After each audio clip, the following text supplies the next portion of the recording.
Hello folks, I made a video 3 or 4 months back. I found a Telluride banjo and I was quite excited, and I thought there was a reasonable sized banjo community on YouTube, but that video didn't get a lot of hits, so I know I'm taking a risk making another one with a couple more finds, but I want to stay true to my format, and I hunt down stringed instruments of all kinds. And I'm going to show them all, or I'm going to do videos on all of them, the popular and the non-popular, and I hope at least a few people appreciate it. So that Telluride banjo got moved on because I found this, and this is a Bentley banjo, and it's rather nicely made. I just like the wood on this one. The other one, if you remember, was a sort of matte sunburst, and I just think the wood is nicer, the joinery is nicer on this one. I don't know a whole lot about Bentley. I've had a few guitars in the past, but never a banjo. But you know, it's your standard Remo head banjo, 5-string with a sympathetic string, and I don't play banjo, but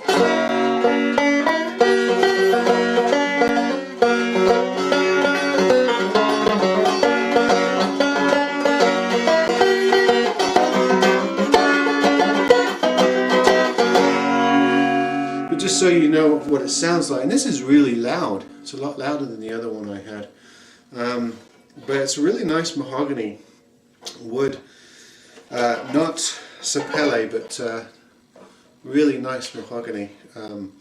It does have the gloss finish, and it has open gear tuners, all bound, nice block inlays, mother of pearl it looks like. A good little banjo. I decided to keep this one and move the other one along. And then just the other day I came across yet another 5-string, and this is one of the Celtic banjos made by Luna, and it is a transparent top one. You can see the tribal artwork on the inside, and it's the same setup. It's a very, very different look. The other one's more traditional. This is more contemporary, although they're going for the sort of Celtic look with the tribal marquetry on it. I'm really not keen on the sunburst back on a banjo. I don't know why. It just doesn't thrill me. This is a matte finish. It's pretty, but it has the now well-known Luna logo. These are closed back, and that's a fairly, I guess, traditional-looking headstock as banjos go. There's the sympathetic 5th string, and this one sounds different. I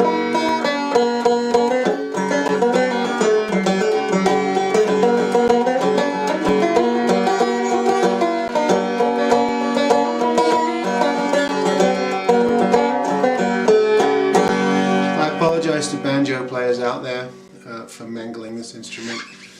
I can knock out a tune by ear, but I certainly don't have any banjo technique. And I just wanted to at least play these things so that you could hear how they resonate. So this is the Luna. I think it's just the Celtic 5-string banjo. I don't think there's much of a model number to go with this. So just a couple of banjos that I picked up. I do know how to set them up better than I can play them. And you know, of course, the problem with a lot of these is you have a lot of damage. I found them with a lot of damage with the hardware, or torn heads, or neck issues with some of the older banjos, because a lot of them don't have truss rods. These two do, which is helpful. These are expensive. I looked these up, and these go new for $400. These Luna banjos. So yeah, I guess the aesthetics of Luna